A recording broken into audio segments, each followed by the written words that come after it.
Hello my dear students आज मैं आपको पाठ 3 नर्मदा नदी की आत्मकथा पढ़ाने जा रही हूँ। पाठ का नाम क्या है बच्चों? पाठ 3 नर्मदा नदी की आत्मकथा। जैसा कि नाम से स्पष्ट है ना, नर्मदा नदी की आत्मकथा, यानी नर्मदा नदी अपनी क्या बता रही है? आत्मकथा बता रही है या अपनी जीवनी बता रही है। ठीक है बच्चों, तो जब कोई अपने बारे में बताता है तो वो क्या कहलाती है? आत्मकथा। जब हम अपने बारे में कुछ बताते हैं तो वो क्या कहलाती है? हमारी आत्मकथा। तो बच्चों यहाँ पर नर्मदा नदी अपने बारे में बता रही है। अब मैं ये पाठ शुरू करती हूँ। नदी न केवल जल का विस्तार है बल्कि वह एक जीवन शक्ति है। यहाँ कहने का अर्थ क्या है बच्चों? नदी जो है वो सिर्फ एक विस्तार ही नहीं है। विस्तार का मतलब क्या है? पानी, जो पानी होता है वो बहुत ज्यादा फैला हुआ। विस्तार का मतलब क्या है? पानी बहुत ज्यादा फैला हुआ, चारों तरफ पानी फैला है, क्या हम इसको नदी कहते हैं? बल्कि वह एक जीवन शक्ति है। वो क्या है? नदी जो है एक जीती जागती क्या है? शक्ति है और ताकत है। तो बच्चों यहाँ पर मैं साथ साथ शब्दार्थ भी लिखवाती जा रही हूँ।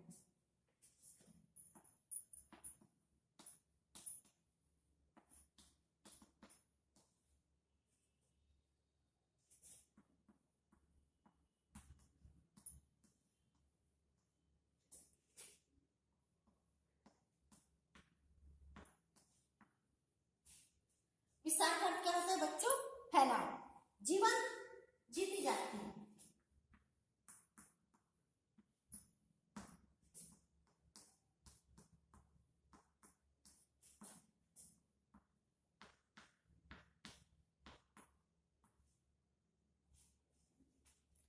जीवन का अर्थ क्या होता है बच्चों? जीती जाती। तो नदी सिर्फ पानी के विस्तार का ही नाम नहीं है, पानी फैला हुआ हो यही नाम नहीं है, बल्कि ये एक जीवंत यानी जीती जागती शक्ति। शक्ति का क्या होता है बच्चों? ताकत। नदी क्या है? हमारी ताकत है। उसमें जीवन है, वे जीवन दे भी सकती है और जीवन नष्ट भी कर सकती है। देखा जाए तो नदी में क्या है बच्चों? जीवन है। हमारा जीवन जो छिपा है वो किसमें छिपा हुआ है? हमारी नदी में। तो वो जीवन दे भी सकती है और जीवन को हमारे ले भी सकती है। तो मैं इसको एक उदाहरण के द्वारा समझाती हूँ। बच्चों, जब हम नदी के किनारे जाते हैं तो हमारा मन क्या होता है? हम पानी में अंदर जाए। हमारा मन होता है ना हम नदी के अंदर जाए। तो वहां पर देखने में नदी शांत लगती है, मगर अंदर जो है उसका जो बहाव होता है वो बहुत तेज होता है। इतना तेज होता है कि वो अपने साथ आपको बहाकर ले जा सकती है। इतनी ताकत उसके अंदर होती है कि आपको बहा के ले जा सकती है। और अगर कहीं पर बाढ़ आती है, नदी में बाढ़ आ जाती है, तो वो तो पशु, इतनी भारी भारी गाय भैंसे जानवर, उन सबको भी बहा के ले जाती है। यहाँ तक कि जो पेड़ उसमें टूट के गिर जाते हैं नदी में, उनको भी बहाने की ताकत रखती है। कौन रखता है बच्चों? नदी। तो नदी क्या है? हमारी एक बहुत बड़ी ताकत है। बिना पानी के हम जीवित नहीं रह सकते हैं। कुछ समय तक तो हम बिना पानी के जीवित रह सकते हैं, मगर ज्यादा समय तक हम बिना पानी के जिंदा नहीं रह सकते हैं। तो यहाँ कहने का अर्थ है कि वो हमें क्या देती है? पानी देती है, जिसको पीकर हम जीवित रहते हैं, जिसको पीकर के हम क्या करते हैं? जिंदा रहते हैं। वो हमें जीवन देती है और जीवन नष्ट भी कर सकती है। और हमारा जो जीवन है उसको वो नष्ट भी कर सकती है, बर्बाद भी कर सकती है। किस तरह से? अगर नदी में बाढ़ आ गई और हम बह गए तो हमारा बचना क्या होता है?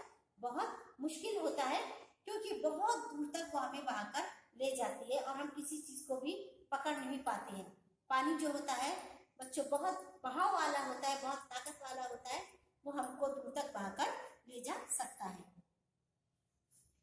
हर नदी का अपना इतिहास होता है तथा अपनी अलग विशेषता होती है। यह कहने का अर्थ है बच्चों, हर नदी का अपना एक अलग इतिहास होता है और एक अलग विशेषता होती है। जैसे गंगा नदी का अपना एक अलग इतिहास है। कहते हैं कि पर्वतों से निकलती है, हिमालय पर्वत से निकलती है। और ये हरिद्वार में देखा होगा आपने, हर की पेड़ी पर इसका बहुत महत्व होता है। वहां लोग जाकर के नदी में स्नान करते हैं और गंगा माँ की पूजा करते हैं।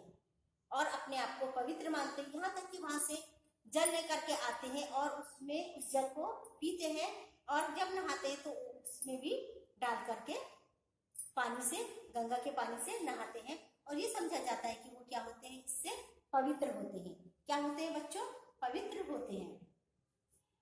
तो हर नदी का अपना एक इतिहास होता है और एक अपनी अलग क्वालिटी होती है। हर नदी की अपनी एक अलग क्वालिटी होती है। ऐसे ही एक नदी की आत्मकथा यहाँ प्रस्तुत है। यहाँ पर जो मैं बताने आपको जा रही हूँ, एक नदी है, उसकी आत्मकथा। आत्मकथा यानी वो नदी अपने बारे में बता रही है। उसकी आत्मकथा का मतलब क्या है? वो अपने बारे में बता रही है।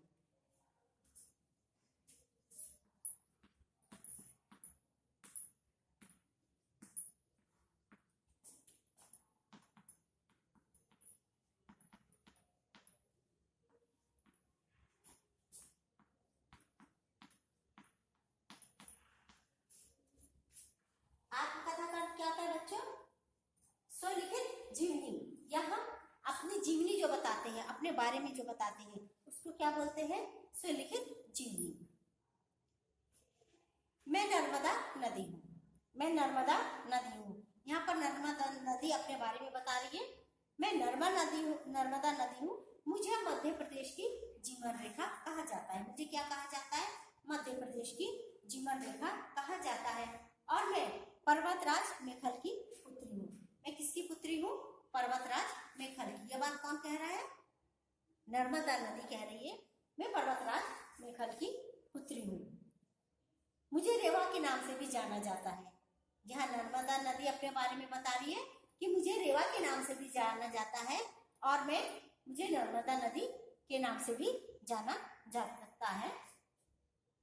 और मुझे मध्य प्रदेश की जीवन रेखा कहा जाता है। मैं पर्वतराज मेखल की पुत्री हूँ और मुझे रेवा के नाम से भी लोग जानते हैं। मेरा उद्गम स्थल अमरकंटक है। मेरा उद्गम स्थल क्या है? अमरकंटक है।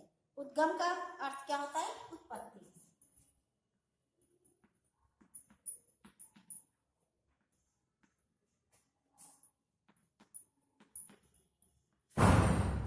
उद्गम का क्या होता है बच्चों? उत्पत्ति का होना, किसी चीज की उत्पत्ति होना। तो यहाँ पर नर्मदा नदी क्या कह रही है कि मेरा जो उद्गम स्थल है वो क्या है? अमरकंटक है। मेरा उद्गम स्थल क्या है? अमरकंटक है। मैं भगवान शिव के आदेशानुसार पृथ्वी पर अवतरित हूँ। यहाँ नर्मदा नदी क्या कह रही है कि मैं भगवान शिव के आदेशानुसार पृथ्वी पर अवतरित हुई हूँ। अवतरित का अर्थ क्या होता है?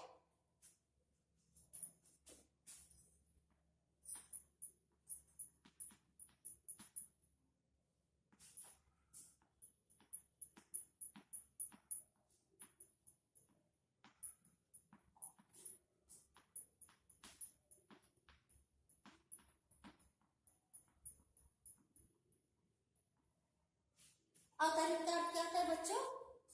अवतार के रूप में उत्पन्न, यानी मैं क्या हूं? एक अवतार हूं। अवतार के रूप में मैं उत्पन्न हुई हूँ। किसके आदेशानुसार? भगवान शिव के आदेशानुसार। भगवान शिव ने ही आदेश दिया था, तो उन्हीं के आदेश को मैं मान करके मैं धरती पर अवतरित हुई हूँ, या उत्पत्ति मेरी हुई है। इसलिए मुझे जटाशंकरी भी कहते हैं। इसलिए मुझे क्या कहते हैं? जटाशंकरी के नाम से भी जानते हैं। मेरे हर पत्थर को भगवान शिव के रूप में पूजा जाता है। यहाँ कहने का अर्थ क्या है? मेरे हर एक पत्थर को किस रूप में पूजा जाता है? भगवान शिव के रूप में पूजा जाता है। तो नदी में जितने भी पत्थर होते हैं, या जितने भी पत्थर होते हैं, उनको, हर पत्थर को किस रूप में माना जाता है? भगवान शिव के रूप में पूजा जाता है। किस रूप में पूजा जाता है? भगवान शिव के रूप में पूजा जाता है। तो बच्चों यहाँ पर जो मैंने बताए शब्दार्थ वो देख लीजिए। विस्तार फैलाओ, विस्तार फैलाओ। जीवंत जीती जागती, जीवंत जीती जागती। आत्मकथा स्वलिखित जीवनी, आत्मकथा स्वलिखित जीवनी। उद्गम उत्पत्ति, उद्गम का अर्थ क्या होता है बच्चों? उत्पत्ति। अवतरित अवतार के रूप में उत्पन्न, अवतरित अवतार के रूप में तो बच्चों अगर आप चाहें तो ये जो शब्दार्थ हैं वैसे तो आपकी पुस्तक में लिखे हैं, आप चाहें तो अपनी नोटबुक में जल्दी से लिख लीजिए।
हाँ, तो बच्चों ये जो शब्दार्थ है आपने लिख लिए होंगे। जो आज मैंने आपको पाठ पढ़ाया है इसको मैं थोड़ा सा और दोहरा देती हूँ जिससे आपको अच्छे से समझ में आ जाए। नदी न केवल जल का विस्तार है, नदी न केवल जल का विस्तार है बल्कि वह एक जीवंत शक्ति है। नदी जल का फैलाव ही नहीं है कि दूर दूर तक पानी फैला हुआ है, जल का विस्तार है, बल्कि वह एक जीवंत शक्ति है, जीती जागती ताकत है। नदी क्या है? हमारी ताकत है, क्योंकि पानी से हमारे बहुत काम होते हैं, नहाना, धोना, पीना, कपड़े धोना, उससे खाना पकाना, उससे इलेक्ट्रिसिटी पैदा होती है। तो नदी का जो पानी होता है बच्चों वो हमारे बहुत काम आता है, उसमें जीवन है। यहाँ कहने का अर्थ है बच्चों उसमें क्या है? जीवन है। अगर पानी नहीं होगा तो हम क्या जीवित रहेंगे? वह जीवन दे भी सकती है और ले भी सकती है। यह हमारे जीवन को नष्ट भी कर सकती है। कैसे नष्ट कर सकती है? आपको मालूम है, इससे पहले भी मैंने बताया था कि अगर पानी में हम चले जाते हैं और हमारे मुंह में पेट में पानी भर जाता है तो हम क्या हो जाते हैं? मर जाते हैं। क्योंकि हमको अगर नदी में तैरना नहीं आता है तो पानी से क्या होता है? हम मर भी सकते हैं। बाढ़ में हमको बहुत दूर दूर तक बहा करके ले जाती है नदी, और उसमें कभी कभी हमारा जीवन भी समाप्त हो जाता है। हर नदी का अपना एक अलग इतिहास होता है, हर नदी का एक अपना अलग इतिहास होता है तथा अपनी एक अलग विशेषता होती है। क्या होती है? अपनी एक अलग विशेषता होती है, उसकी एक अलग क्वालिटी होती है। ऐसी ही एक नदी की आत्मकथा यहाँ प्रस्तुत है। ऐसी ही एक नदी की आत्मकथा। आत्मकथा का अर्थ क्या होता है? अपने बारे में बताना। आत्मकथा का अर्थ क्या होता है? अपने बारे में बताना। तो यहाँ पर नर्मदा नदी क्या कर रही है? अपने बारे में बतानी। जैसे हम अपने बारे में जो कुछ भी बताते हैं वो क्या होती है? हमारी आत्मकथा। इसी तरह से नर्मदा नदी अपने बारे में बता रही है। मैं नर्मदा नदी हूँ, मैं नर्मदा नदी हूँ, मुझे मध्य प्रदेश की जीवन रेखा कहा जाता है। मुझे क्या कहा जाता है? मध्य प्रदेश की जीवन रेखा कहा जाता है। मैं पर्वतराज मेखल की पुत्री हूँ। मैं कौन? मेखल की पुत्री हूँ।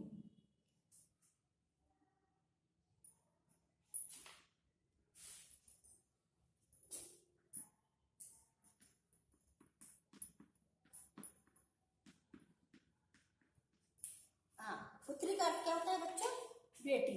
मैं पर्वतराज मेखल की बेटी हूँ और मुझे रीवा के नाम से भी जाना जाता है। मुझे किस नाम से जाना जाता है? रीवा के नाम से जाना जाता है। मेरा उद्गम स्थल अमरकंटक है। मैं कहाँ से निकली हूँ? मैं अमरकंटक से निकली हूँ। तो मेरा निकलने का स्थान क्या है? अमरकंटक है। मैं भगवान शिव के आदेशानुसार पृथ्वी पर का आदेश दिया, तो उन्हीं के आदेश को पा करके मैं कहाँ पर आई हूँ, कहाँ पर मेरा जन्म हुआ, ये मैं कहाँ पर उत्पन्न हुई हूँ, कहाँ पर अवतरित हुई हूँ? पृथ्वी पर या धरती पर मैं आई हूँ। इसलिए मुझे जटा शंकरी भी कहते हैं। इसलिए मुझे क्या कहा जाता है? जटा शंकरी भी कहा जाता है। और मेरे हर पत्थर को भगवान शिव के रूप में पूजा जाता है।